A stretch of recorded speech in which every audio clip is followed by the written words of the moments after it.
الحمد لله الذي أرسل رسوله بالهدى ودين الحق ليظهره على الدين كله ولو كره المشركون.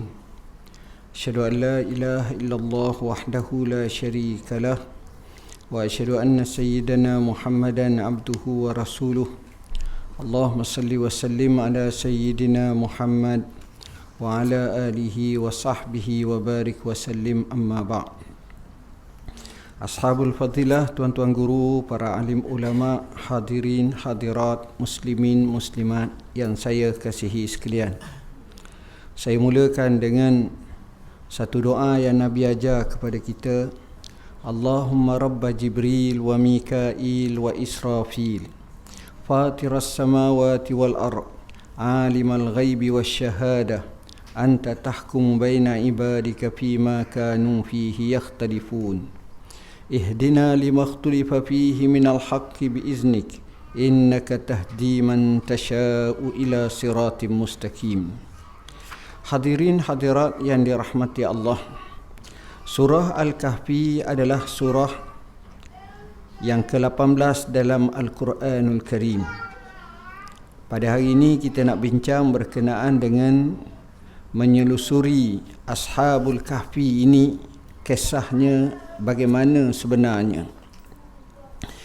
Berkenaan dengan tempat penurunan surah Al-Kahfi, menurut Ibn Atiyah dan Ibn Al-Jawzi, para mufassir berpendapat mengatakan bahawa surah Kahfi termasuk dari kalangan surah Makkiyah.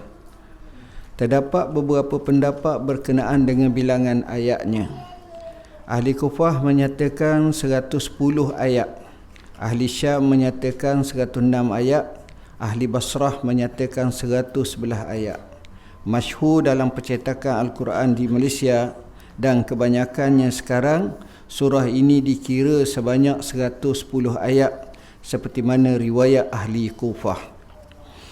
Kemudian seterusnya, sebahagian ulama menganggap bahawa walaupun surah ini diturunkan di Mekah, tetapi terdapat beberapa ayat dianggap diturun di kota Madinah atau ayat Madaniyah, iaitu ayat 1 sampai 8, ayat 28 sampai 29, ayat 107 hingga 110.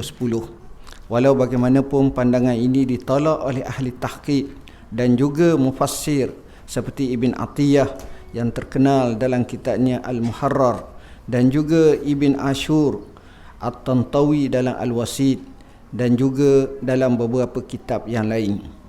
Majduddin Al-Fairuz Abadi mengatakan terdapat 11 ayat dan yang diperselisihi sama ada ia ayat Makkiyah atau Madaniyah.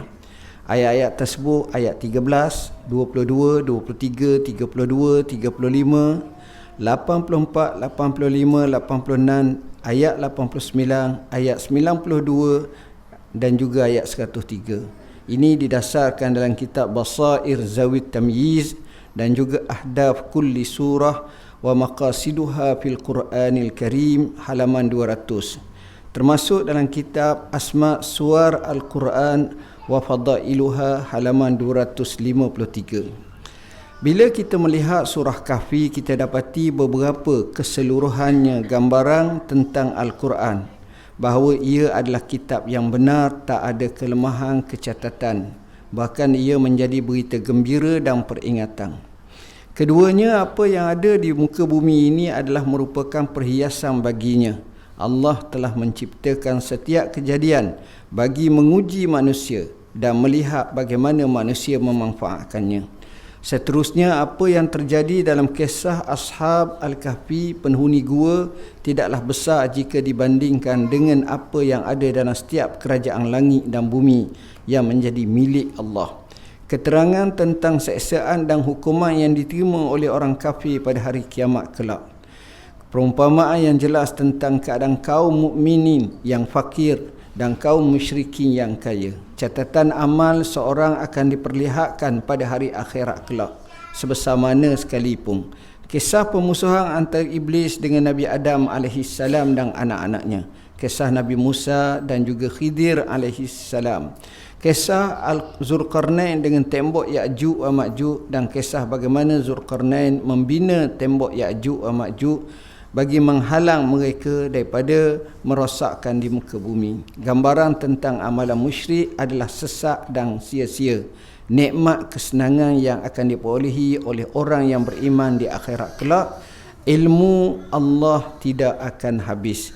Inilah khulasah keseluruhan daripada pengkesahan ataupun daripada surah Al-Kahfi.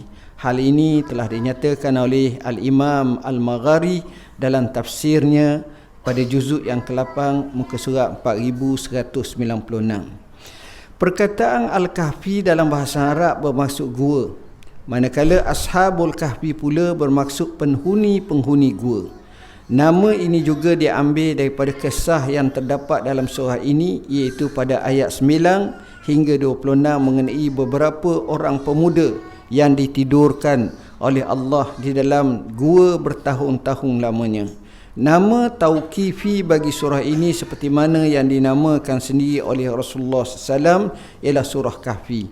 Maksud tauqifi ini, kita hanya dengar daripada Allah, kita hanya dengar daripada Rasulullah, maka nama itu telah ditetapkan, bukan diijtihadkan oleh para ulama. Ini berdasarkan kepada hadis yang diriwayatkan daripada Abi Darda bahawa Rasulullah sallallahu alaihi wasallam telah bersabda, man hafiza ashra ayatin min awwali suratil kahfi usima minad dajjal. Siapa yang menghafaz 10 ayat daripada awal surah Kahfi, dia akan dilindungi daripada dajjal. Riwayat-riwayat daripada sahabat radhiyallahu anhum juga menunjukkan bahawa mereka mengenali surah ini dengan nama Kahfi. Antara riwayat daripada Ibnu Mas'ud radhiyallahu an seperti mana yang disebut dalam surah Al-Isra sebelum ini. Begitu juga dalam sebuah riwayat daripada Al-Bara ibn Azib bahawa beliau berkata, kana rajulun yaqra surat al-kahfi wa ila janibihi hisanun marbutun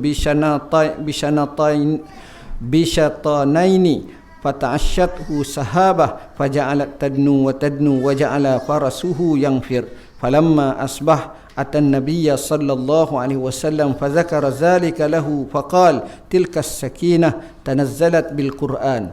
Ketika seorang lelaki sedang membaca surah Al-Kahfi dan di sisinya ada seekor kuda yang terikat dengan 2 tali. Sekumpulan awan tiba-tiba menaunginya sedikit demi sedikit, maknanya merendah. Lalu ia semakin dekat dan bertambah dekat sehingga menyebabkan kudanya lari. Apabila tiba waktu pagi, dia bertemu Rasulullah SAW lantas menceritakan perkara itu. Sebab dia baca surah Kahfi semalam, kudanya lari. Rasulullah SAW bersabda, itulah ketenangan yang turun dengan Al-Quranul Karim. Riwayat Al-Bukhari, hadis nombor 5011. Penamaan ini bertepatan dengan kemunculan kisah Ashabul Kahfi yang tidak ada disebutkan di dalam surah yang lain, hanya dalam surah ini sahaja. Inilah yang didasarkan dalam asma suar Al-Quran wa fadailuh. Begitu juga dengan kalimah kahfi juga tidak terdapat dalam Quran melainkan sebanyak 6 kali, dan kesemuanya ada terdapat dalam surah Kahfi ini ataupun surah ini sahaja. Selain nama Al-Kahfi, ia turut disebut dalam setengah riwayat dengan penambahan perkataan Ashab Al-Kahfi. Sebelum perkataan Al-Kahfi menjadikan namanya sebagai surah, Ashab Kahfi bermakna surah orang-orang yang menghuni gua atau penghuni gua, iaitu merujuk kepada 7 pemuda dalam kisah tersebut.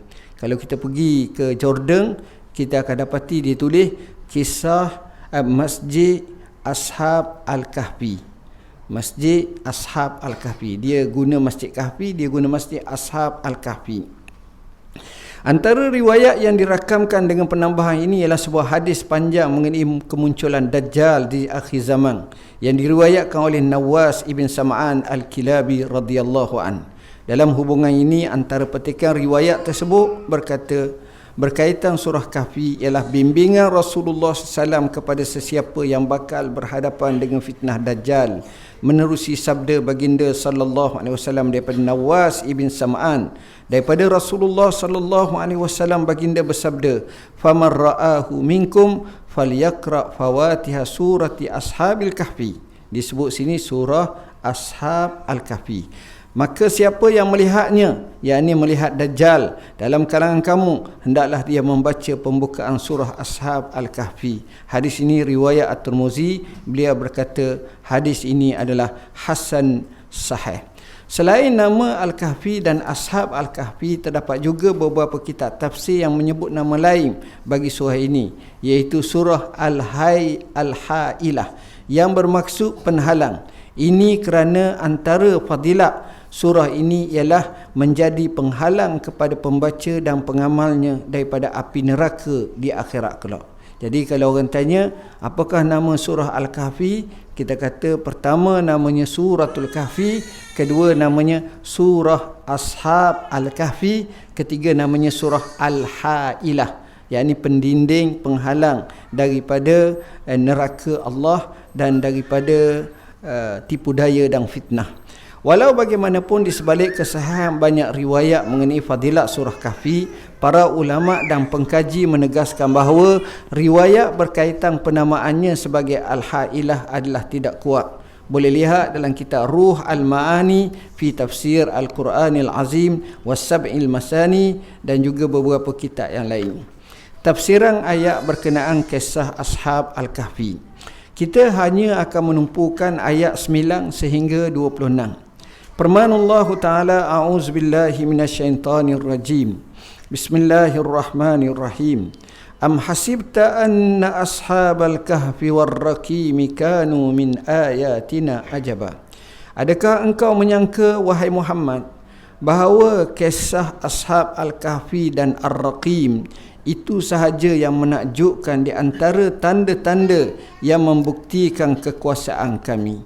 Adakah itu sahaja, wahai Muhammad, kamu akan tengok seperti ini, ataupun ada yang lain lagi?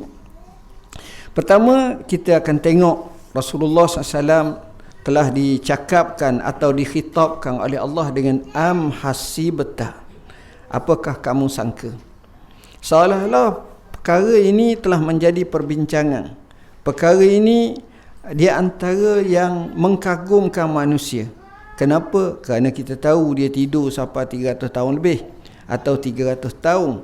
Jadi dengan sebab itu dia menyatakan orang akan fikir panjang kisah ni. Jadi adakah kamu anggap bahawa kisah ini menjadi satu kisah yang cukup ajaib? Allah Subhanahu Wa Taala menyebut kalimah di sini ialah war-raqim. Apa makna raqim? Ashabul Kahfi, kita tahu Raqim ini mengikut Ibn Ashur ialah kitab yang ada bersama Ashab Al-Kahfi dalam gua. Ini berdasarkan kitab Tahrir wa Tanwir. Ibn Jarir At-Tabari pula memilih pandangan bahawa ia adalah lauh. Lauh ni papan ataupun batu yang tertera nama-nama ataupun tulisan-tulisan. Kepingan batu atas sesuatu yang ditulis catatan padanya. Lihat Jami' Al-Bayan juzuk yang kelima halaman 80. Ad-Dhahhak menyatakan disebutkan bahawa Raqim ialah sebuah kota. Jadi ada yang kata kitab, ada yang kata lauh, ada yang kata kota tu namanya Ar-Raqim yang merupakan sebahagian wilayah Rom. Dikatakan juga ia merupakan nama gunung di mana terdapat padanya gua tersebut, sebab tempat gua tu tinggi sikit. Selain itu dikatakan ia nama bagi lembah tempat gua tersebut berada. Lembah bawah tu dipanggil Ar-Raqim. Syekh Muhammadul Amin Asy-Syanqiti menafsirkan kalimah tersebut sebagai suatu yang dicatat kerana mengikut zahir makna daripada kalimah raqam itu, iaitu kitab yang ada pada mereka yang mengandungi syariat mereka yang dipegang teguh, atau sebuah lauh dari emas yang ditulis di atasnya nama-nama mereka, keturunan mereka, kisah mereka, sebab-sebab kepergian mereka, atau sebuah batu yang dipahat di atasnya nama-nama mereka. Pengetahuan tentang perkara tersebut adalah Allah yang Maha mengetahui. Lihat Adwa Al-Bayan fi Idah Al-Quran bil Quran, juzuk yang keempat halaman 26. Al-Imam An-Nasafi menyatakan Ar-Raqim adalah nama bagi anjing mereka, atau nama kampung mereka, atau nama kitab yang ditulis mengenai mereka, atau nama gunung di mana tempat gua itu berada. Lihat Madarik At-Tanzil wa Haqa'iq At-Ta'wil. Maknanya hampir semua tu berlegak kepada apa yang telah dibahaskan tadi. Manakala Al-Imam Fakhruddin Ar-Razi ketika menafsirkan ayat kanu min ayatina ajaba, mereka itu daripada tanda-tanda ayat-ayat kami yang amat ajaib dengan menyatakan, ketahuilah bahawa terdapat satu kaum yang amat teruja dengan kisah Ashab Kahfi dan mereka bertanya tentangnya kepada Rasul sebagai ujian kepadanya. Apa maksud? Maksudnya seolah-olah kisah ini kisah pelik, kisah ini kisah menarik, tapi kisah ini tak ramai orang tahu. Kisah ini tak ramai. Jadi orang-orang yang bijak, orang-orang yang kaki ahlu kitab, yang duk baca-baca, duk telaah dalam kitab-kitab yang lama tu, dia temu kisah ni. Bila dia temu kisah ni, maknanya seolah-olah dia dapat ilmu orang lain tak tahu. Jadi bila datangnya Rasulullah sallallahu alaihi wasallam, maka di situlah akan berlaku dialog di antara orang musyrikin yang nak pergi tanya kepada ahlu kitab yang mereka kagum dengan mereka nak tanya apa yang mungkin Muhammad ni Rasul ke tak, betul ke tidak. Jadi dia cari orang-orang bijak, tanya adu kat Nabi, didapati Nabi tahu. Jadi situ terbungkamlah hujah mereka. Maka Allah Subhanahu Wa Taala berfirman, apakah engkau mengira bahawa mereka orang-orang yang takjub dengan kisah Ashab Kahfi hanya teruja dengan tanda-tanda itu saja? Sedangkan kita ni penuh dengan tanda. Wa fi kulli syai'in lahu ayatun tadullu ala annahu wahidu. Pada setiap sesuatu itu ada tanda menunjukkan Allah bersifat Maha Esa. Janganlah engkau mengira begitu, kerana semua tanda-tanda kami adalah luar biasa. Sesungguhnya Allah Subhanahu Wa Taala mampu menciptakan langit dan bumi, kemudian menghiasi bumi dengan berbagai macam logam, tumbuhan, hayawan, kemudian menjadikannya dataran yang rata dan kosong setelah itu. Oleh yang demikian, bagaimana mungkin mereka mampu mengingkari kekuasaan perlindungan dan rahmatnya dalam menjaga golongan tersebut selama 300 tahun dan lebih dalam keadaan tidur. Ini adalah salah satu contoh dalam aturan alam. Allah lah yang maha mengetahui. Ini disebut oleh Fakhr Razi dalam kitabnya Mafatih Al-Ghaib, jilid 21 halaman 428. Hadirin hadirat yang dirahmati Allah, ayat yang ke-10 Allah menyebut, Iz awal fityatu ilal kahfi faqalu rabbana atina min ladunka rahmatan wa hayyi lana min amrina rasyada. Ketika mana sekumpulan pemuda mencari perlindungan dalam sebuah gua, lalu mereka berkata, wahai Tuhan kami, berikanlah kami rahmat daripada sisimu dan sediakanlah bagi kami petunjuk dalam urusan kami. Ibn Katsir menyebut dalam tafsirnya, maksudnya, ya Allah, kurniakanlah kepada kami rahmat dari sisimu, yang dengannya engkau mengasihi kami, dan tetapkanlah bagi kami petunjuk yang lurus dalam urusan kami. Dengan kata lain, jadikanlah kesudahan akhir kami di atas petunjuk yang lurus. Lihat tafsir Al-Quranil Azim, jilid 5 halaman 230. Al-Imam At-Tabari menjelaskan lafaz rasyada pada akhir ayat ini, wahayyi lana min amrina rasyada, maksudnya adalah petunjuk dalam mengamalkan perbuatan yang Allah cintai. Sebab itu kita setiap pagi diajar untuk kita berdoa, Allahumma alhimni rusydi wa a'izni min syarri nafsi. Ya Allah, ilhamlah kepada aku petunjuk supaya kamu sentiasa bimbing aku, dan juga selamatlah aku daripada segala kejahatan hawa nafsuku dan kesilapanku. Syekh Dr. Wahbah Az-Zuhaili menyebutkan dalam tafsirnya, dan sempurnakanlah petunjuk yang lurus bagi kami dalam urusan kami. Ini dapat dilihat dalam kitab tafsir Al-Munir halaman 217 juzuk yang ke-15.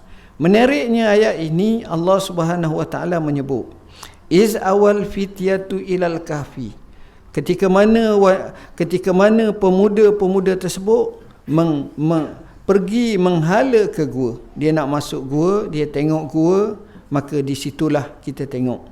Maknanya tuan-tuan, akhir sekali manusia akan pergi kepada Allah. Manusia akan pergi kepada hukum Allah.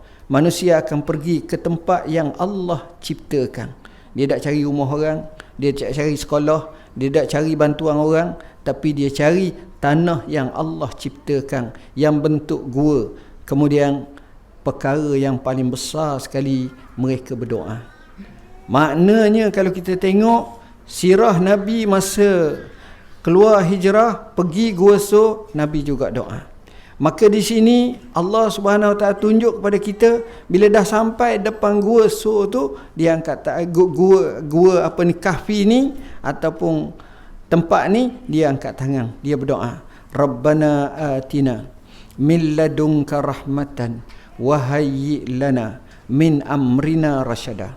Ayat ini merupakan satu tanda bila dia doa dengan Rabbana atina min ladunka rahmatan wa hayyi lana min amrina rasyada, Allah mudahkan usaha dia, Allah mudahkan urusan dia, Allah selesaikan urusan dalam bentuk kemuncak, antara hidup atau mati, antara boleh hidup atau kena bunuh, atau kena tangkap, atau kena seksa. Tapi dengan Rabbana atina min ladunka rahmatan wa hayyi lana min amrina rasyada, Allah selamatkan mereka. Bahkan di sini dia minta yang pertama rahmat, yang kedua min amrina rasyada. Dua ini adalah kunci keselamatan, kejayaan dan kesenangan manusia. Seorang ulama besar, ahli hadis yang terkemuka, Dr. Syihabuddin Abu Az-Zahwi, pernah menyatakan sahabatnya seorang ahli hadis di Universiti Syariqah menceritakan kepadanya, dia susah hati, dia tak dapat hajat, dia rusing, dia telah baca Rabbana atina min ladunka rahmatan wa hayyi lana min amrina rasyada banyak-banyak pada hari Jumaat, khususnya selepas asar, maka akhirnya hajatnya ditunaikan. Tuan-tuan boleh rujuk dalam buku kami, inilah doaku. Kemudian ayat ke-11, firman Allah Ta'ala, fadarabna ala azanihim fil kahfi sinina adada. Lalu kami menidurkan mereka di dalam gua bertahun-tahun lamanya. Secara literalnya, kalimah daraba bermakna memukul. Namun dalam konteks ayat ini disebut ayat memukul telinga di sini adalah sebagai satu bentuk metafora yang menunjukkan Allah Ta'ala menidurkan pemuda Ashabul Kahfi dengan tidur yang begitu nyenyak, di mana Az-Zajjaj berkata Allah menghalang mereka daripada mendengar, kerana orang yang tidur apabila dia mendengar, dia akan tersedar. Lihat Bahr Al-Ulum jilid yang kedua, muka surat 290, dan As-Siraj fi Bayan Gharib Al-Quran jilid pertama halaman 130, dan Tafsir Al-Munir juzuk yang ke-15 halaman 211. Hadirin hadirat yang dirahmati Allah, lafaz ad-darb di sini bermaksud meletakkan, atau kita kata memukul, atau kita kata meletakkan sesuatu, sebagaimana dikatakan daraba alaihi hijaba, yakni meletakkan di atasnya hijab atau penghadang. Dalam ayat ini juga maf'ul kepada darab, darabna dihazafkan kerana ia sudah jelas dalam konteks ayat ini, lalu menjadikan maknanya kami letakkan di telinga-telinga mereka penutup atau penghalang daripada sebarang bunyi. Hal ini adalah sebagaimana dikatakan bana alam ra'atihi, yakni binalah rumah di atas, ke atas isterinya. Tambahan lagi lafaz ad-darb dalam alal azan, yakni meletakkan penutup telinga mereka, merupakan kinayah kepada tidur, kerana tidur yang nyenyak melazimkan seorang tak dapat mendengar apa-apa pun sekalipun. Tuan-tuan dan puan-puan yang dirahmati Allah, menariknya ayat ini Allah Subhanahu Wa Taala ceritakan sebelum daripada itu berkenaan dengan bagaimana Ashabul Kahfi bila mana dia sampai depan gua ataupun masuk dalam gua, dia angkat tangan, dia doa, Rabbana atina min ladunka rahmatan wa hayyi lana min amrina rasyada. Bila dia doa,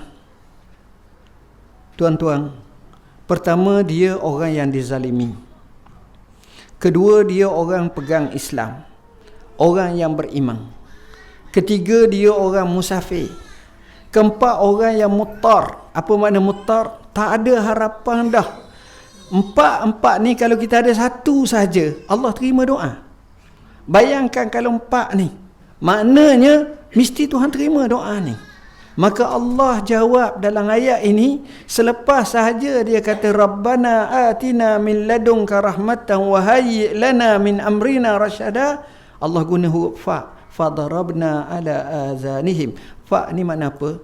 Maknanya terus Allah terima doa dia, terus Allah laksanakan, sebab dia serah kat Tuhan. Allah yang menjadi tempat dia tawakal, maka Allah ambil take action hukumnya. Maka Allah pertama sekali jadikan telinga dia tak dengar. Apa makna? Maknanya dia boleh tidur terus. Tuan-tuan, satu perkara, manusia bila dia pusing, bila dia takut, bila dia bimbang, dia tak boleh tidur. Dia stres, dia bimbang, dia takut, dia mengacau, tapi ni dia boleh tidur. Sebab itu tidur ketika perang ataupun tidur ketika ketakutan seperti ini merupakan rahmat daripada Allah, kerana memberi keistirahatan kepadanya. Maka di sini disebut ayat seperti ini seolah-olah Allah telah pimpin mereka, Allah selamatkan mereka. Bila tidur, senanglah mereka, selesailah mereka. Dan disebut tentang telinga, sebab telinga ni tuan-tuan, dia sensitif. Kita ada anak kita baru lahir, kita tak suruh buka mata celak, mu tengok abah, mu tengok mak, tak. Kita suruh azang. Sebab azang ni, telinga ni berfungsi tuan-tuan. Telinga ni berfungsi.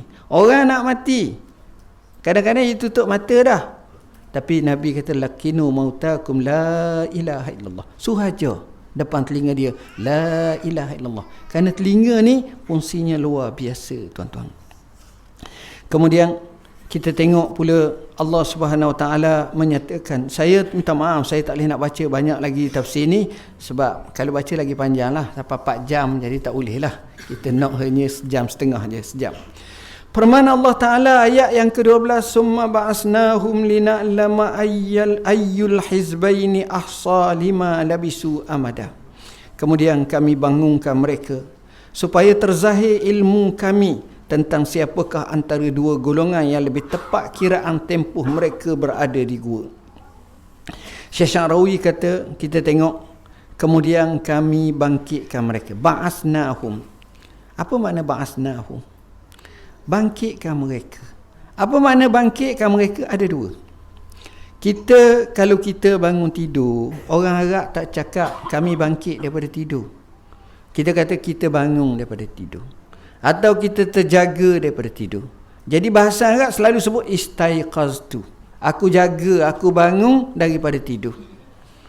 Tapi kalau kalimah ba'asna ni, apa makna? Bangkit di sini, kita akan ingat orang ni bangkit daripada kubur.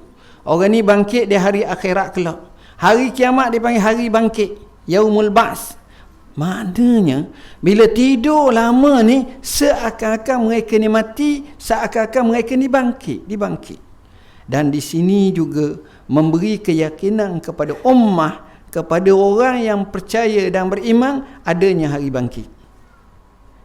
Adanya hari bangkit. Bahkan generasi Ashabul Kahfi itu mati berapa keturunan dah. Berapa keturunan dah mati. Yang datang kemudian tu tengok, dengar cerita, tiba-tiba bangkit. Yakin dan percaya, walaupun pada zaman tu mereka telah beriman. Kemudian dinyatakan oleh Al-Imam Syekh Syarawi, menyatakan seolah-olah kisah ini menjadi ajaib dalam tafsirnya oleh tafsir Syarawi Khawatir. Al-Imam At-Tabari menyatakan summa ba'asnahum lina'lama ayyul hizbaini ahsa. Kemudian kami membangkitkan mereka, iaitu para pemuda, telah kami bimbing dalam gua setelah kami menyebabkan mereka tidur dalamnya selama beberapa tahun ataupun beratus tahun, untuk melihat dan mengetahui antara dua golongan mana yang lebih tepat dalam menghitung. Ahsa lima labisu amada. Kita ni tuan-tuan, menjadi kebiasaan perangai manusia, bila lama tu nak tahu berapa. Suka tanya berapa. Jadi perangai berapa ni memang daripada dulu lagi tanya, lama tidur berapa ni kata. Jadi benda macam ni selalu akan berlawang, selalu akan bercakap. Jadi Allah sebut ahsa lima labisu amada. Amada ni satu tempoh yang cukup lama. Pada kalimah ayyul hizbaini ini maknanya ada dua kumpulan. Ada yang Islam, ada yang tidak Islam. Bila orang tak, mereka akan duk bincang macam mana ini antara orang Islam dengan orang tak Islam. Ini dalam kitab Al-Jami' Al-Bayan. Allah Subhanahu wa taala menyebut ayat yang ke-13, nahnu naqussu 'alaika naba'ahum bil haqq innahum fityatun amanu bi rabbihim wazidnahum huda.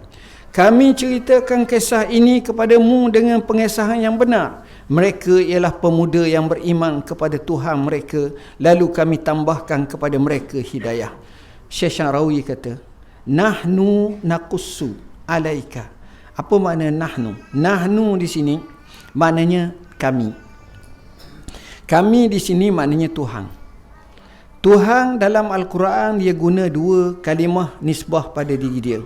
Pertama kami, kedua aku. Aku biasanya dia akan bercakap berkenaan dengan tauhid dan berkenaan dengan keimanan keesaan. Maka dia guna aku. Anallah la ilaha illa ana. Akulah Allah, tidak ada Tuhan melainkan aku, yakni Allah. Tapi kalau dia cerita dan dia gambarkan berkenaan dengan isu-isu yang terkait dengan umpamanya penciptaannya, dengan penurunan hujan, dengan macam-macam, dia guna kalimah jamak khalaqna. Di sini kita guna kalimah nahnu. Satu menggambarkan keagungan, kebesaran, litazim. Yang kedua, dia guna banyak instrumen yang lain, makhluk-makhluknya yang lain. Maka dia guna nahnu. Bila nahnu di sini nak cerita begini, hang tahu, awak tahu, orang ni tahu, tapi tahu tu semuanya sangkaan. Semuanya ambil daripada mulut orang gini, tokok tambah. Maknanya pengetahuan tu terbatas, terhad dan tidaklah setepat mana. Sekarang yang ceritakannya adalah pencipta itu sendiri. Maka Allah guna kalimah nahnu naqussu. Maka bila Allah cerita, ini muktamad, tepat. Sadaqallahul azim. Nahnu naqussu, kami kisahkan. Kalimah kisah ni satu kalimah yang memberi makna. Apa makna kisah? Kisah ni kalau kita tengok orang tukang jahit, dia ada guting. Guting tu dia panggil miqas. Orang tukang jahit, kita pergi kat dia, Syekh nak buat baju lah. Nombor satu, dia kata boleh lah, kita buat lah. Tak ada seorang pun buat gitu. Dia ukur. Kalau hak jenis tu, lepas ukur, tengok perut pucik ke tak, tengok labuh tak kat mana, tanganmu selesa banyak mana gini, bau macam mana. Dia ukur semua. Kaki nak lakuh, takut spik, dia ukur semua sekali. Apa makna? Maknanya dia potong tu, dia tak boleh rambang. Pakai mana? Dia ada ukur dia ada ni. Maknanya, dalam bahasa mudah, ia bersifat terperinci. Kalau macam saya kisah, saya kata Syekh, ada kisah seekor anjing mapuh tepi jalan. Tak menarik. Tapi ada orang kata, Masya Allah, satu hari saya tengok, Masya Allah, ada seekor ular datang. Lepas tu ada orang. Itu makna kisah.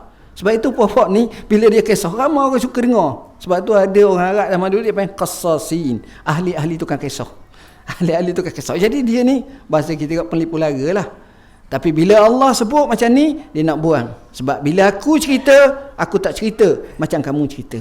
Nahnu naqussu alaika naba'ahum bilhaq. Aku nak rayak, aku cerita kepada kamu tentang mereka ni dengan sebenar. Tuhan tak ada batil. Tengok, dia cerita dah. Maknanya satu ketegasan daripada Allah Subhanahu wa taala. Baik. Dalam kita faham berkenaan sebuah cerita. Cerita apa? Ni kita tengok filem lah. Filem apa yang paling kita seronok? Filem hak seronok, dia tak macam filem yang kita bina macam biasa. Seorang tu dia daripada kecil naik ke besar, muda, lepas tu jadi tua, lepas tu ada berlawan dengan perokok gini, lepas tu gini, lepas tu dia tepur dengan ni, lepas tu dia gini-gini. Tu tak bijak cerita tu. Cerita tu tak akan menarik. Dia start cerita ni, adegan tembok-menembok dulu, gocoh dulu, lepas tu hak ni mati. Kita pun jadi pengangguan pula gini-gini. Lepas tu dia pun mari flashback 40 tahun lepas, 30 tahun lepas. Baru tengok tengah kacau ni, Allah, Lepas tu tengok pula cerita di kampung, sebuah kampung begini. Ni cara Quran cerita. Quran cerita tadi tentang perang dah, tentang lari dalam gua dah, tentang dihambak, dikejar, tentang ni. Tiba-tiba mari kisah baru start balik. Innahum fityatun amanu bi rabbihim wazidnahum huda. Itu cara Quran. Lepas tu baru ertinya dalam bahasa mudah gak kita kata mula-mula tu dia datang thriller dulu. Datang hak pendek dulu. Ataupun kita kata gak kalau kita menulis tesis ke apa, dia panggil sinopsis dulu. Sikit je. Oh sedap juga. Tapi sinopsis tu dia datang hak puncak dulu. Lepas tu baru dihurai satu persatu. Apa dia? Innahum fityatun amanu bi rabbihim wazidnahum huda. Sesungguhnya mereka ini pemuda-pemuda yang beriman dengan Tuhan mereka, dan kami tambahkan mereka hidayah petunjuk. Tuan-tuan, bahasa Quran dia tak sama dengan bahasa manusia. Bahasa Allah. Bahasa Allah biasa kita dengar kalimah inna. Sesungguhnya. Kalau kita tanya, Ji makan dah pagi ni? Sesungguhnya saya belum makan lagi. Orang tak cakap gitu. Sesungguhnya saya telah berkahwin. Sesungguhnya saya ada anak.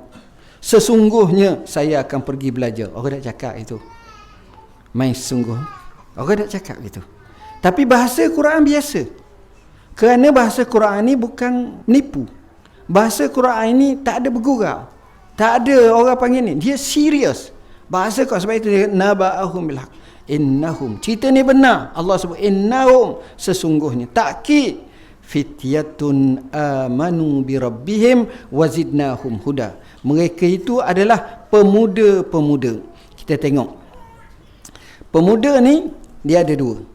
Pertama, kalau kita tengok pemuda ni, dia ni adalah sebagaimana yang disebut orang yang begitu bersemangat, orang muda. Innahum, orang muda ni dia semangat ni. Beriman, mereka ni pemuda. Tuan-tuan, satu benda, bacalah Quran seluruhnya. Bila cerita bab satu benda, Quran dia bukan cerita sebagaimana ahli sejarah. Ahli sejarah dunia, dia akan cerita tahun, dia akan cerita tepat, dia akan cerita berapa jumlah, dia akan cerita berapa tahun, dia akan cerita macam tu. Itu pandai. Tanya bila Portugis takluk Melaka, 15 belah. Orang dah bincang hak tu 15 belah. Tapi kesan takluk mati berapa orang, hina berapa, tak, orang dah bincang. Kurang. Sampai sekarang tak ada lagi dalam kitab sejarah Melayu kita ni tulis hasil daripada serangan Portugis tu berapa kerugian yang berlaku kepada rakyat Melaka. Tak ada. Jatuh gitu ya. Tapi kalau jawab 15-14 salah dah. 15 belah. Gitu bahasa. Quran ni tak sebut sepatah pun tahu. Sebab Quran nak ambil istifadah, nak ambil iktibar. Kerana sifat ni akan berulang. Pemuda ni sama juga pemuda zaman kita. Yang ada amanu bi rabbihim, layak muasafat tu, sifat tu. Jadi sebab itu dia tak kira nama, dia tak kira tepat, dia tak kira bila, tak kira bangsawan, tak kira anak siapa, bin siapa. Tak, dalam Quran tak akan sebut macam tu. Dia akan sebut watak je, watak. Dalam Quran kata Syekh Syarawi, kalau takhassus ada makna yang khas. Apa makna takhassus? Takhassus ni makna Allah sebut nama dia. Contohnya Allah sebut nama Maryam. Apa makna? Salah satu makna bila sebut nama Maryam, maknanya tak akan wujud atas muka bumi orang beranak tanpa suami. Saya ni minta maaf lah, saya mengandung, saya ni macam Siti Maryam. Tak mungkin. Tak mungkin, tak akan berlaku. Sekali tu je. Allah SWT bila sebut nama, dia sebut nama ni sama ada baik lajak atau jahat lajak. Baik Nabi Musa dia sebut, Nabi Ibrahim dia sebut, Nabi Muhammad dia sebut. Jahat lajak, Hamang dia sebut, Firaun dia sebut, Abi Lahab dia sebut. Abi Lahab pun nama samarang lah, nama gelarang sebut. Tapi Firaun pun bukan nama. Firaun tu ada orang kata Ramses kedua. Tapi nak ceritanya, inilah watak pemerintah, watak orang kaya, watak orang gedebe, watak orang alim jahat dan seumpamanya, semua disebut macam tu. Innahum fityatun amanu bi rabbihim. Bila fityah ni apa makna? Ramai lah. Sebab dia jamak, dia plural. Kalau seorang fata, kalau ramai fatatun, kalau perempuan fatatun, kalau banyak fityan ataupun fityatun. Mereka ini fityah. Amanu bi rabbihim, mereka beriman. Mereka beriman dengan Tuhan mereka. Dan apa yang berlaku? Wazidnahum huda. Mereka yang beriman, Allah tambah lagi petunjuk. Sebab itu makin beriman, makin dapat petunjuk, makin mendapat hidayah. Allah Subhanahu wa taala menyebut di sini dengan kalimah fata, maknanya orang muda. Bila sebut orang muda, maknanya dia kuat. Dia ada aspirasi. Dia ada sanggup galas tugas. Dia ada semangat, dia ada tujuan, dia ada motif, dia ada hadaf, dia ada kekuatan. Macam kita katalah, daripada mufti, dia ada sebut fatwa. Fatwa tu apa makna? Satu hukum yang telah diputuskan oleh seorang mufti. Apa makna fatwa? Maknanya asalnya pendapat tu lemah. Dalam kampung, dalam negeri tu, satu pendapat tu tak nak. Tiba-tiba tu imam kampung tu pergi ngadap mufti. Lepas tu tanya, mufti pun beri jawab, masalahnya gini, kita beri pendapat ni kerana gini. Dia balik kampung, orang bergaduh dah, ayahlah, aku tanya dah mufti kata gini. Kuat lalu dah pendapat tu. Jadi orang ikut je lah. Jadi maknanya, bila orang sebut orang muda, orang yang kuat, orang yang ada semangat, orang yang mampu, orang yang boleh ke depan. Baik. Huraiannya panjang tentang fata ni. Allah menyebut ayat ke-14, warabatna ala qulubihim iz qamu faqalu rabbuna rabbus samawati wal ard. Dan kami teguhkan hati mereka pada kebenaran ketika mereka berdiri di hadapan raja, lalu mereka berkata, Tuhan kami ialah Tuhan langit dan bumi. Kami tidak akan berdoa kepada selainnya. Jika kami menyembah Tuhan selain daripada Allah, kami berkata sesuatu yang telah jauh daripada kebenaran. Tengok. Pertama, suka nyatakan, bila Allah sebut warabatna, kita ni iman. Kita ni dapat hidayah. Tapi kita ni boleh digoyang. Saya contoh paling mudah je lah. Ada orang masuk Islam ataupun siapa-siapa dia lah, orang beriman. Mari seorang pergi kat kita, Syekh, kapi sekali Syekh. Apa kita buat? Kita tampar dia sekuat-kuatnya. Terajang dia. Dia pun hehehe, duduk lagi. Dia pun ulun nak duit 100,000. Dia kapi kat sekali. Kita tapar kat kali kedua. Tengok 100,000 slow dah tapar. Payah sangat dia ambil je. 3 juta depan kita. Kita pun dengung. Hutang banyak. Hutang kat 300,000 ni. Kita pun kata, jangan main gini. Lain lah. Kenapa? Tengok ni. Akhirnya kata ni last. Ambil pula 10 juta. Mari mikir, kalau kita baik aku murtad sekejap, atau aku masuk balik Islam. Lepas tu aku pergi Mekah sama. Aku sedekah kat orang gini-gini. Aku selesai salah. Tengok. Dia akan mudah goyang. Kalau hak jenis macam-macam. Tak boleh. Sebab itu bila kita minta dengan Tuhan, bila kita beriman, kita selalu kena minta, ya muqallibal qulub sabbit qalbi ala dinika wa ala ta'atik. Maka bila dia minta kepada Tuhan, Rabbana atina min ladunka rahmatan wa hayyi' lana min amrina rasyada, begitu juga dia minta ni, maka akhirnya Allah kata warabatna ala qulubihim. Kami kukuhkan hati mereka. Ribat ni adalah kalimah-kalimah yang mulia. Dan kalimah rabat ni kita tengok Nabi Musa, mak dia letak dia dalam sungai tu, bukan saja-saja hati ni, anak sayang macam mana, tapi Allah kata apa? Laula arrabatna ala qalbiha. Kalaulah tidak kerana kami tetapkan hati dia.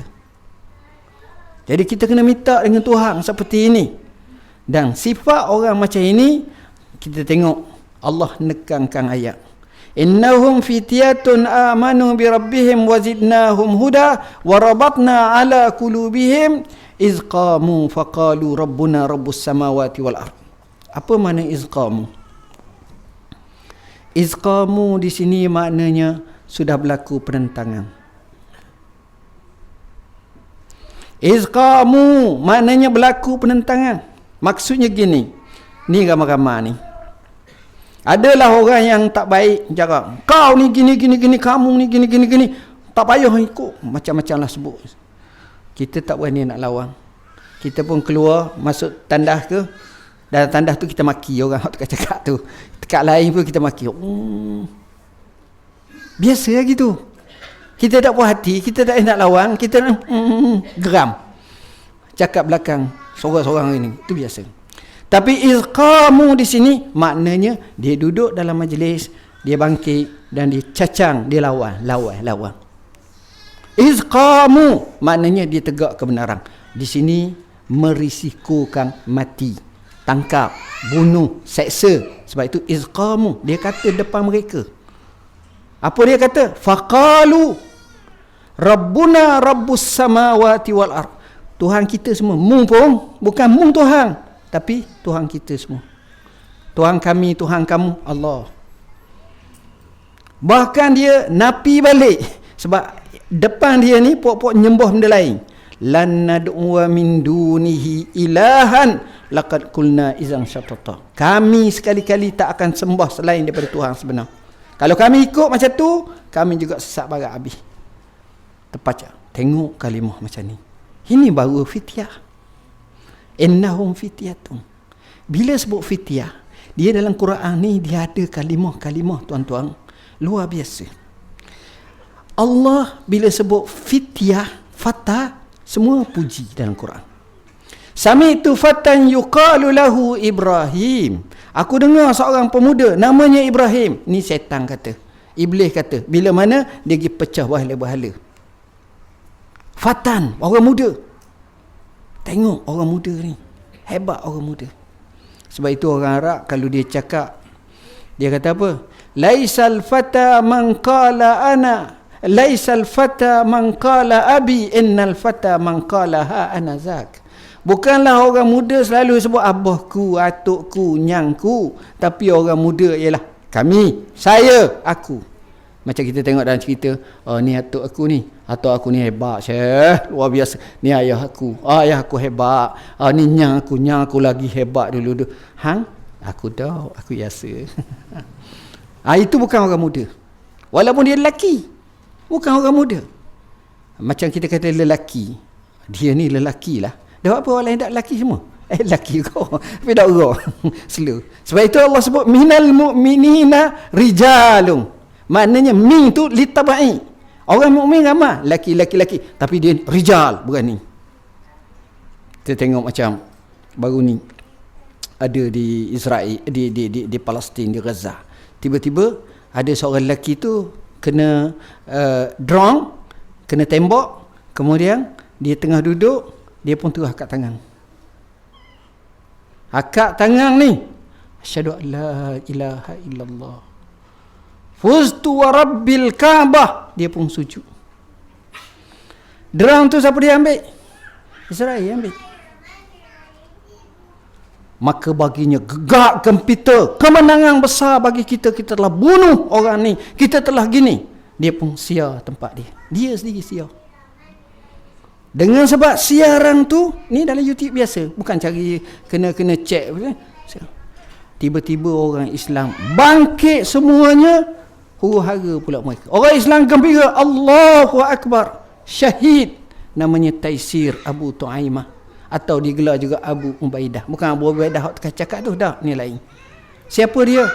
Hafiz Quran. Hafiz bukan hafiz biasa tuan-tuan. Hafiz dia ni di sana ada dipanggil kutlah mereka ni. Hafiz ni dia baca daripada pagi sampai petang, sekali baca tu tak salah. Hafiz, dia jadi imam. Masya Allah, dia dikatakan telah menembak hampir 50, setengah kata 60 kereta kebal Israel. Dia ada pula pasukan puak ni dia panggil puakan, dia panggil Kutlah ataupun Fasilah Al-Huffaz. Dia ketua, salah seorang. Pada hukum dasar kalah. Kita tengok mati dah, tapi hukum Allah dia menang. Wala tahsabanna allazina kutilu fi sabilillahi amwata bal ahya'un inda rabbihim yurzaqun. Mereka nak cara lain, Allah jadikan bangkit. Di Jazair, Algeria, bangkit khutbah. Di Yaman, bangkit khutbah. Di Palestin, bangkit khutbah. Orang tengok kes ni, orang jadi semangat lagi. Pening dia. Allah kata. Akhirnya silap apa lagi sia. Siapa sia? Mereka sia. Ini orang muda, orang yang hebat. Allah Subhanahu wa taala berfirman, haula'i qaumun attakhazu min dunihi aliha laula ya'tuna 'alaihim bisultanin bayyin faman azlamu mimman iftara 'ala Allahi kaziba. Kaum kami telah mengambil tuhan-tuhan yang lain selain Allah. Mengapa tidak mereka datangkan bukti kukuh yang menjelaskan perbuatan mereka? Tiada yang lebih zalim daripada yang berdusta kepada Allah. Jadi hak ni dalam bab tauhid, saya tak nak syarah panjang, saya nak cerita, saya nak cuba pintaskan lagi dengan dalil. Ayat yang ke-16, wa izin tazaltumuhum wa ma ya'buduna illallah fa'u ilal kahfi yanshur lakum rabbukum min rahmatih wa yuhayyi lakum min amrikum mirfaqa. Ni tafsir hak daripada tadi dia doa Rabbana atina min ladunka rahmatan wa hayyi lana min amrina rasyada. Dia cerita kisah Hawa, macam mana oleh kerana kamu meninggalkan kaummu ni, sama-sama dia cakap, oleh kerana kita ni duk tinggal kaum-kaum kita ni dan apa yang mereka sembah selain Allah, maka berlindunglah kamu di dalam gua. Pasti Allah akan memancarkan rahmatnya pada kamu dan menyediakan bantuan dalam urusan kamu. Allah boleh buat.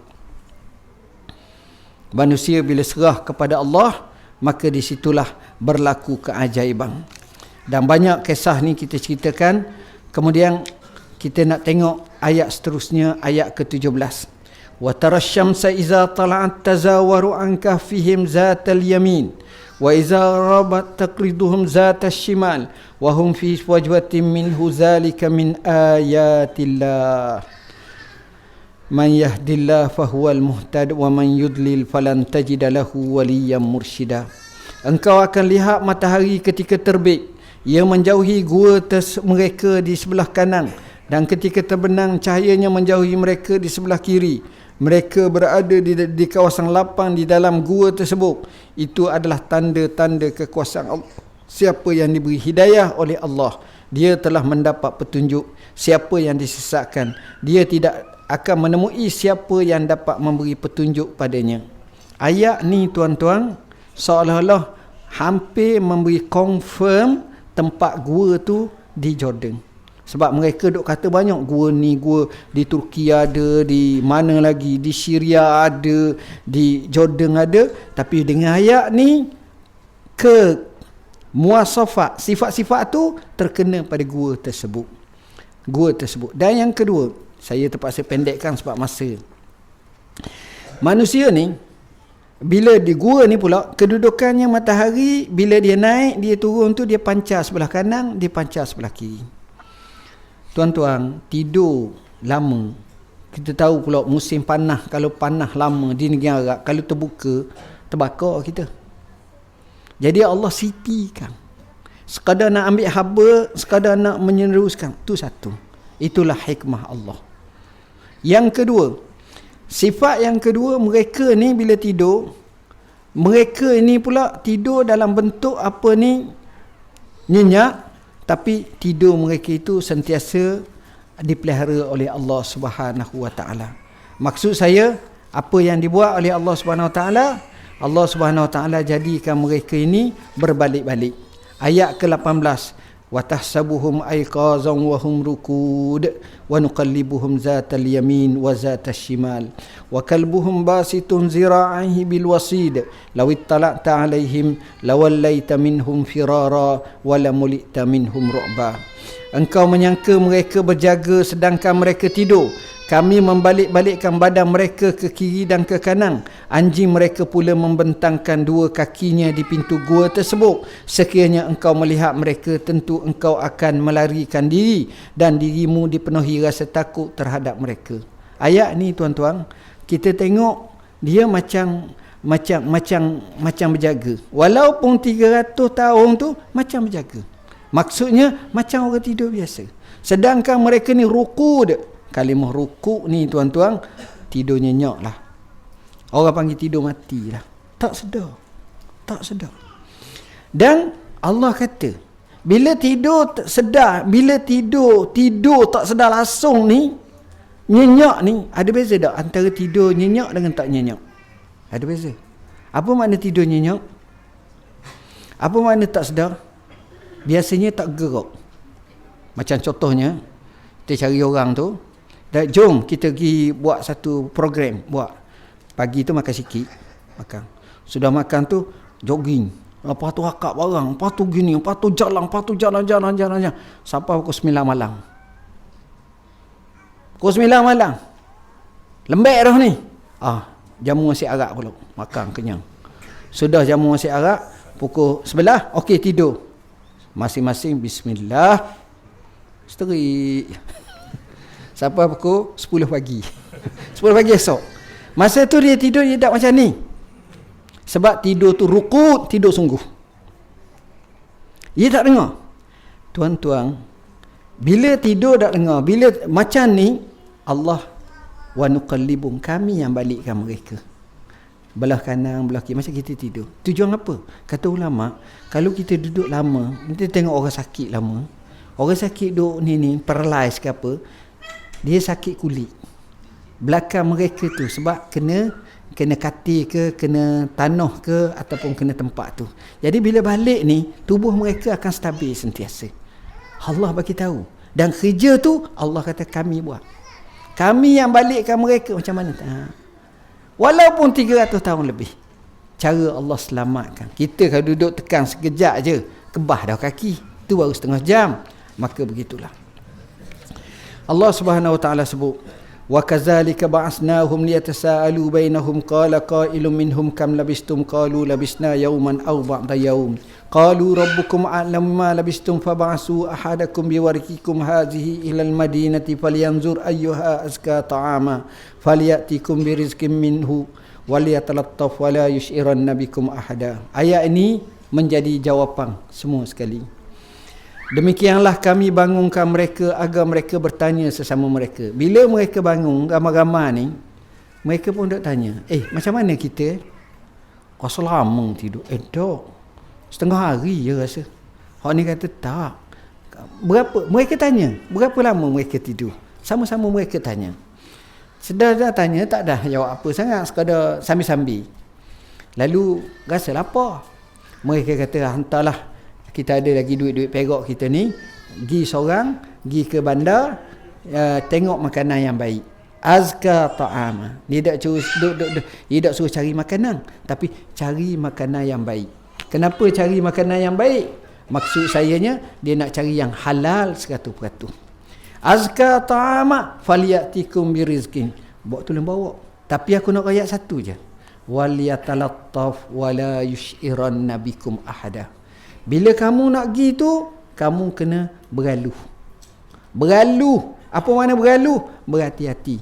Apa makna berhati-hati? Sentiasa awas. Sebab kita ingat, kita kena kejar dulu. Jadi buah lama tu ingat lagi, buah 300 tahun lepas tu. Sebab dia tak tahu 300 tahun lepas dah. Jadi buah 300 tahun tu, sebab dia tahu puak tu tak boleh harap, bahaya. Jadi kena berhati-hati. Jadi puak ni pergi dalam keadaan yang terkap, dalam keadaan apa? Slow. Bila pergi itu supaya wala yushiranna bikum ahada. Di sini tuan-tuan menyebabkan menjadi hujah. Allah kalau nak bagi hujah, syahid, bukti, dia tak bagi bukti hak duduk dalam gua. Maknanya Allah tak jadi mereka duduk dalam gua 300 tahun, selepas 300 tahun tengok gini, betul ke tak? Rasa 300 tahun dah. Kita catat balik hari ni, lepas tu kita pun Allah mati. Tak. Sebab masa tu orang akan banyak query. Dia ni pergi keluar kepada khalayak masyarakat, generasi 3-4 jenis generasi dah lepas pada tu. Jadi generasi ini menjadi saksi semua. Jadi orang ramai duk tengok semua. Inilah luar biasanya kes seperti ini. Allah Subhanahu Wa Taala menyatakan, dia beri hujah lagi, innahum in yazharu alaikum yarjumukum aw yu'idukum fi millatihim wa lam tuflihu idzan abada. Kalaulah kamu mereka zahir ke atas mereka, dia tahu kamu, dia rejam kamu, dia kembalikan kamu kepada agama mereka, kamu tak akan berjaya. Ini alasan supaya waliyatarattaf. Allah nyatakan wa kadzalika asarna alaihim liya'lamu anna wa'dallahi haqqun wa anna as-sa'ata la raiba fiha iz yatanaza'una bainahum amrahum faqalu ibnu alaihim bunyana rabbuhum a'lamu bihim qala allazina ghalabu ala amrihim lanattakhizanna alaihim masjida. Ayat ini Allah Subhanahu Wa Taala menyatakan, begitulah kami dedahkan hal mereka kepada manusia agar mereka mengetahui bahawa janji Allah itu benar dan sesungguhnya hari kiamat itu tiada keraguan padanya ketika mereka berbantahan tentang kebenaran kebangkitan hari kiamat. Setelah kematian Ashab Al-Kahfi, sebahagian manusia berkata, dirikanlah binaan di atas gua. Tuhan mereka lebih mengetahui tentang mereka. Berkata pula yang berkuasa dalam urusan mereka, kita akan bina masjid atasnya bagi memuliakan dan memperingati mereka. Tengok tuan-tuan, kisah ni menggambarkan kepada kita bahawa akhirnya ramai yang tahu dan mereka percaya kerana pendedahan seorang lelaki yang keluar itu, dan kisahnya cukup masyhur yang disebut dalam Al-Quranul Karim. Allah Subhanahu Wa Taala kata, saya quluna salah satu. Tengok, akhir bahas baru tanya berapa jumlah orang. Saya quluna salah satu rabi'uhum kalbuhum. Ada kata mereka ni 3 orang. Yang keempat anjing. Wa yaquluna khamsatun sadisuhum kalbuhum. Ada kata 5 orang. Yang keenam anjing. Allah kata rajman bil ghaib. Itu semua tak tepat. Wa yaquluna sab'atun wasaminuhum kalbuhum. Mereka berkata 7 orang dan yang ke-8 adalah anjing. Qur rabbi a'lamu bi'iddatihim ma ya'lamuhum illa qalil. Katakanlah yang tahu tentang bilangan mereka ni Allah sahaja, Tuhan aku. Dia lebih tahu, yang ramai tak tahu. Ramai sangka salah, melainkan sedikit. Fala tumari fihim illa mira'an zahira wa la tastafti fihim minhum ahada. Di mana Allah Subhanahu Wa Taala menyatakan, jangan pula kamu dalam keadaan suka sangat berdebat tentang Ashabul Kahfi kecuali perdebatan zahir sahaja berdasarkan apa yang dijelaskan oleh Al-Quran, dan janganlah pula kamu meminta penjelasan ahli kitab tentang kisah mereka. Jadi kisah ni jelas menunjukkan kepada kita, kita nak bincang mesti kita kena ada daripada Quran, hadis dan hujah satu persatu. Firman Allah Ta'ala, وَلَا تَكُولَنَّ لِشَيْءٍ إِنِّي فَاعِلٌ ذَلِكَ غَدًا إِلَّا أَنْ يَشَاءَ اللَّهُ وَاذْكُرْ رَبَّكَ إِذَا نَسِيتَ وَقُلْ عَسَىٰ أَنْ يَهْدِيَنِ رَبِّي لِأَقْرَبَ مِنْ هَذَا رَشَدًا. Jangan sekali-kali kamu kata, aku nak buat begini esok, tapi sebut insya-Allah. Ini kaedah. Dan ingat kepada Tuhan kamu bila kamu lupa. Mudah-mudahan, dan katakanlah mudah-mudahan Tuhan kami, Tuhanku akan tunjukkan aku jalan yang sebenarnya. Ayat ini tuan-tuan menggambarkan kepada kita bahawa bila kita janji dengan orang, jangan kita kata esok kita buat, insya-Allah. Sebab ada orang kata mereka datang kat Nabi tanya tentang Ashabul Kahfi, Nabi kata esok. Tiba-tiba Tuhan tak turun wahyu. Ada riwayat kata sampai 15 hari baru turun wahyu, sebab itu Allah betulkan Nabi. Allah cerita walabisu fi kahfihim salasami'atin sinina wasdadu tis'ah. Mereka tidur dalam gua Kahfi tu, menetap di situ 300 tahun dan ditambah 9. Jadi 309. Tuhan meraihkan dua perkiraan tahun yang masyhur, tahun Masehi dan tahun Hijri. Jadi setiap 300 tahun kena tambah 3 tahun. Jadi seolah-olahnya bila setiap 100 tahun kena tambah setahun, setiap setahun kena tambah 100 tahun kena tambah 3 tahun. Itu dia baru sama. Sebab kita kira bulan Islam ni lain daripada bulan ni. Akhirnya mereka tidur, kalau kita kata 309 tahun ini Hijriah ataupun Qamariyah, kalau 300 tahun Syamsiah Masehi. Mereka tidur. Allah Subhanahu Wa Taala, ni cerita Syauqi Abu Khalid pun ada sebut semua. Kisah dan bilangan Ashabul Kahfi. Baik. Pertama, status kisah, beberapa kisah Ashabul Kahfi. Status kisah ni tuan-tuan, kalau kita boleh rojok, kita akan temu satu hadis. Ja'a rajulun min hawari Isa ibn Maryam. Hadis ni panjang. Kalau saya nak baca ni, dia sampai kepada 7 lah, 6 lah. Panjang ceritanya. Kisah ini nak cerita kepada kita dalam Musannaf Abdul Razak ada menyebut kisah Ashabul Kahfi. Sebab itu tuan-tuan balik nanti saya beri homework lah. Tolong baca sendiri pula supaya boleh habis kisah ni. Memang saya kata kalau nak bincang kisah ni kita kena ambil masa 5 jam. Mana kita zuhur sini, asar sini. Okey. Tuan-tuan dan puan-puan yang dirahmati Allah, cerita ni menarik. Riwayat yang ini dinukilkan oleh mufassirin, terutamanya tafsir Sa'labi. Tafsir Sa'labi, Jami' al-Bayan, tafsir Al-Baghawi, tafsir Abdul Razak, tafsir As-Samarqandi, dan disebut juga sebagai sahih wa dhaif dalam Tarikh At-Tabari. Ni panjang kisah dia. Jalur pula kalau kita tengok hadis, dia ada 2 jalur. Jalur yang pertama Ibn Ishaq dalam Siyar wal Maghazi juga menyebut dalam hadisnya panjang, ada kelainan sikit. Begitu juga jalur yang kedua yang kita bincangkan ialah hadis daripada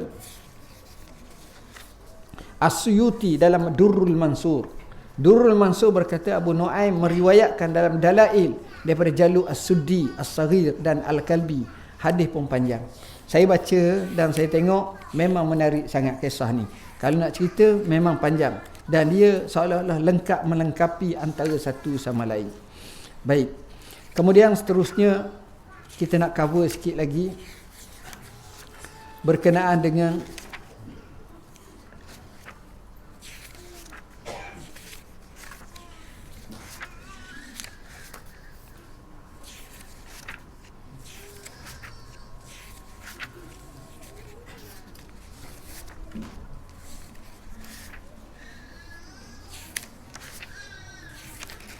beberapa soalan-soalan yang kita rasa kita perlu jawab pada hari ini yang sentiasa bermain dalam pemikiran kita.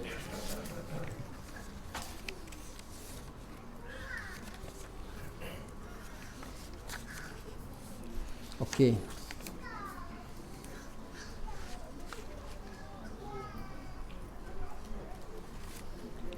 Nombor 1 sekali,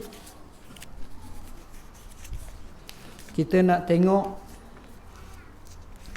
berkenaan dengan berapakah jumlah Ashab Al-Kahfi. Jumlah Ashabul Kahfi ini sebenarnya kalau kita tengok dalam Al-Quranul Karim, kita akan dapati ada 3 pendapat. Pendapat pertama 3 orang, anjing yang keempat. Pendapat yang kedua 5 orang, anjing yang keenam. Pendapat yang ketiga 7 orang, anjing yang ke-8. Dan ini dipanggil waw.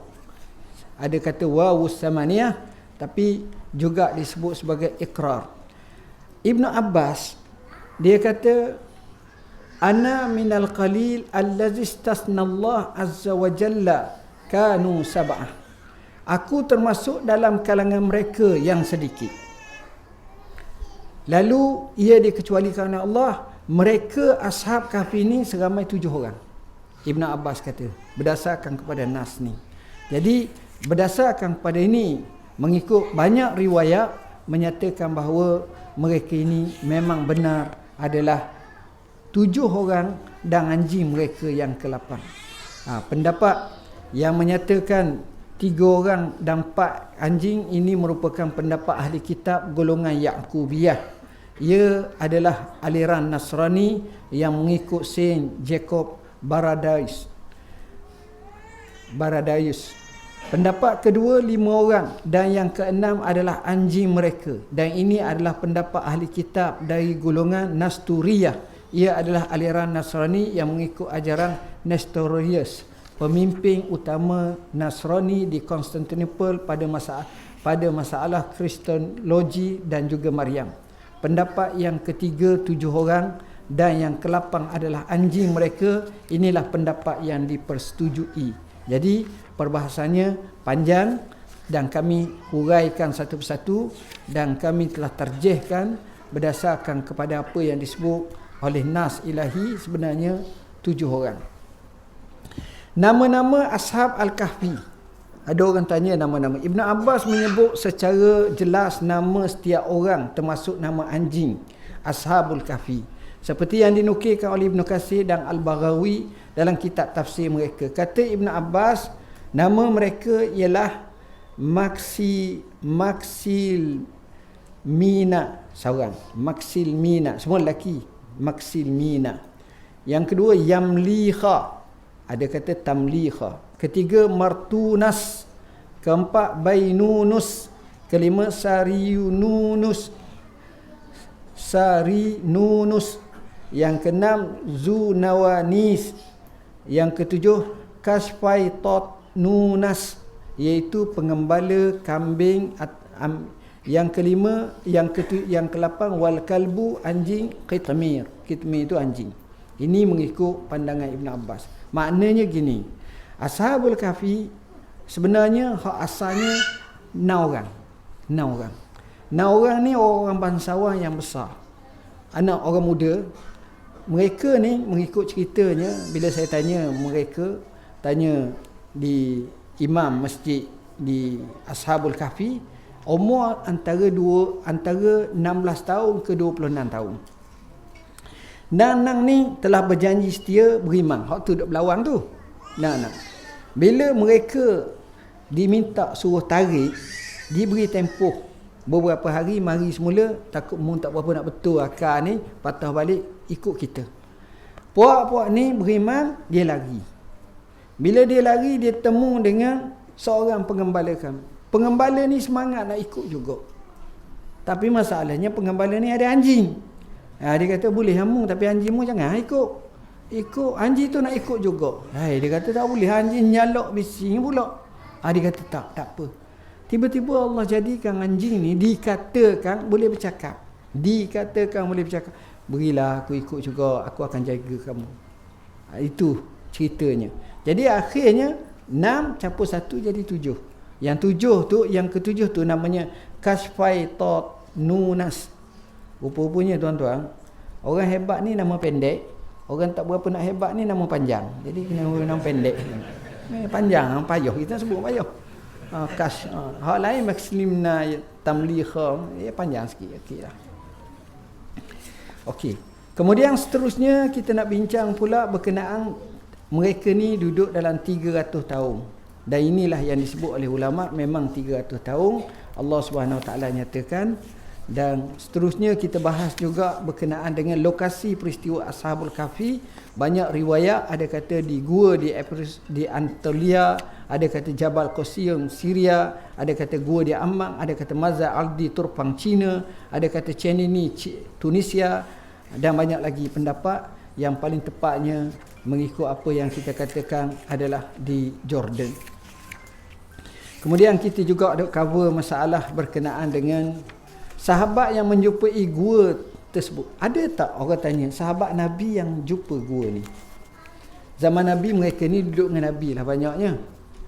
Mengikut dalam dapatan kajian kami, Muawiyah dan Ibn Abbas pernah jumpa. Muawiyah ni kita ingat, dia jadi gubernur di Syam. Kemudian jadi khalifah, raja pada tahun 40 Hijrah. Masa tu dia jadi raja ataupun pemerintah khalifah Islam yang pertama dinasti Umawi. Ni ada Muawiyah, ketika mana beliau menyerang tentera Rom, beliau melalui gua tersebut seraya berkata, Muawiyah bin Abi Sufyan, kalaulah dibuka tempat tersebut, nescaya kita akan dapat melihat mereka. Betulan bersama mereka Ibn Abbas berkata, apakah yang ada pada bagimu dalam perkara ini? Sesungguhnya Allah telah menghalangi sesuatu yang lebih baik bagimu daripada itu. Kemudian mereka berkata dengan menyebut firman Allah, lawit tala'ta alaihim lawallaita minhum firara walamulita minhum ru'ba.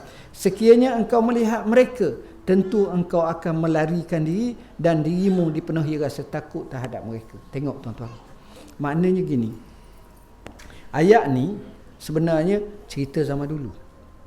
Bila Allah selamatkan mereka dalam gua, Allah tidurkan mereka. Anjing mereka ada, mereka tidur. Orang kafir, maksudnya zaman tu, telah datang ke situ dan nak tengok.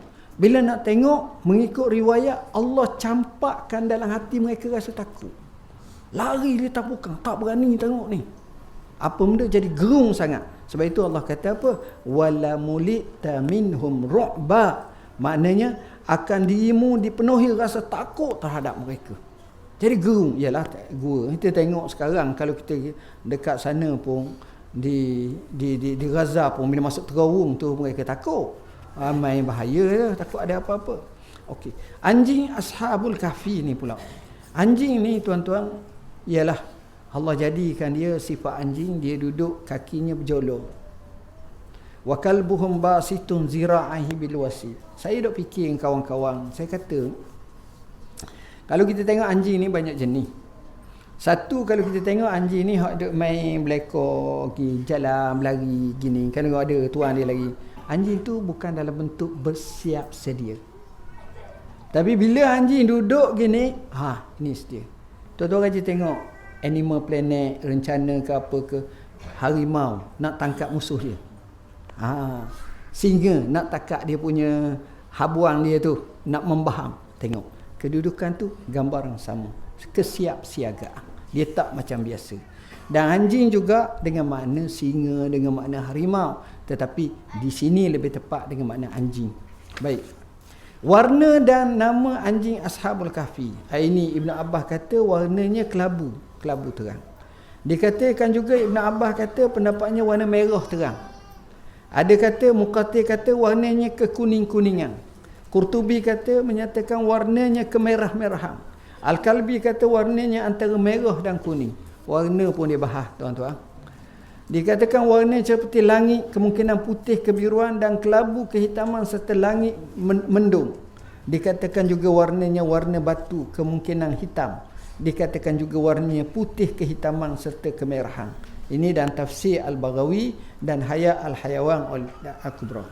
Adapun nama dia, ada kata namanya Qitmir, ada kata namanya Rayyan, ada kata namanya Yasur, ada kata namanya Mushir, ada kata namanya Yur, ada kata namanya Tun, nama Tun pun ada. Ada kata namanya Sahban, ada kata namanya Sabhan, ada kata nama Har, ada kata nama Qatmur, ada kata nama Basit, ada kata nama Naqiyya, ada kata nama Qatfir. Ini juga dalam kitab tafsir Al-Hayawan, tafsir Al-Baghawi dan Haya Al-Hayawan Al-Kubra. Baik, bab-bab nama ni tak perlu kita pakai kaedah ilmun la yanfa wa jahlun la yadur. Pengetahuan pun tak memberi manfaat, jahil pun tak memberi mudarat apa-apa. Kemudian, anjing Ashabul Kahfi akan berada di syurga ke tidak? Orang tanya. Mengenai hal ini disebut dalam kitab Al-Ashbah wa Naza'i bahawa tidak ada haiwan yang akan memasuki syurga melainkan 5 haiwan sahaja.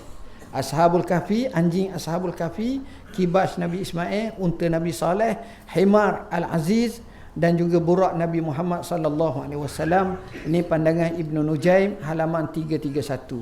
Abul Abbas Al-Hamawi menyebutkan bahawa maknanya haiwan yang tak boleh berkata-kata kerana jika tidak manusia juga termasuk dalam jenis haiwan. Dinyatakan dalam syarah Syirah Al-Islam, Muqatil mengatakan bahawa terdapat 10 haiwan yang akan memasuki syurga, iaitu unta Muhammad SAW, unta Saleh, anak lembu Ibrahim AS, kibas Ismail, lembu Musa AS, ikan paus Yunus AS, himar Aziz, semut Nabi Sulaiman AS, hud-hud Balqis dan anjing Ashabul Kahfi. Kesemuanya akan dibangkitkan. Lihat Ghamz Uyun Al-Basair. Namun soalan yang sama juga pernah diajukan kepada Fatwa Syabakah Islamiyah dan mereka menjawab bahawa mereka tidak mengetahui adanya dalil yang mensabitkan bahawa anjing Ashab Kahfi berada dalam syurga. Begitu juga tidak diketahui bahawa perkara itu diambil daripada Israiliyat ataupun tidak. Sedangkan urusan mengenai syurga itu termasuk dalam perkara gaib yang tak mungkin diketahui secara pasti siapakah yang akan memasukinya melainkan dengan dalil bersumberkan wahyu.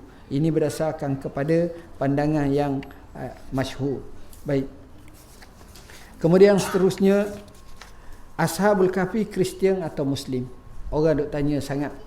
Kami melihat sudah ada sedikit salah faham tentang timbul dalam kalangan masyarakat awam dalam memahami isu ini. Misalnya ada yang menulis di media sosial dengan menyatakan agama mereka adalah Nasrani, kini dipanggil Kristian. Ini kesimpulan yang agak tersasar dan memerlukan perincian yang lebih mendalam. Kami mulakan dengan persoalan ringkas yang sering berlega menjadi perbincangan. Adakah wujud kisah Ashabul Kahfi disebut dalam Taurat? Adakah kisah Ashabul Kahfi disebutkan dalam Injil? Berkenaan persoalan ini, Dr. Ahmad Al-Majzub menjawab bahawa kisah Ashab Kahfi tidak disebutkan dalam sumber-sumber rujukan Yahudi. Ia termasuk dari kisah yang warid dalam Quran, tetapi penceritaannya amat sedikit dan tidak terdapat kisahnya dalam kitab agama Yahudi. Berbeza dengan kisah-kisah lain dalam Al-Quran yang sebahagiannya mungkin didapati dalam kitab Taurat dan kitab selepasnya. Kemudian golongan Yahudi cuba memasukkan kisah Ashabul Kahfi ini dalam kitab agama masing-masing. Ketiadaan kisah ini dalam kitab Taurat tidaklah menafikan kesahihan peristiwa yang berlaku dan tak ada kepentingan sama ada kisah ini disebutkan dalam Taurat atau tidak. Lebih-lebih lagi setelah terbongkarnya bahawa golongan Yahudi ini telah memasukkan sejarah. Kita boleh tengok dalam kitab Ahlul Kahfi fit Taurah wal Injil wal Quran. Baik.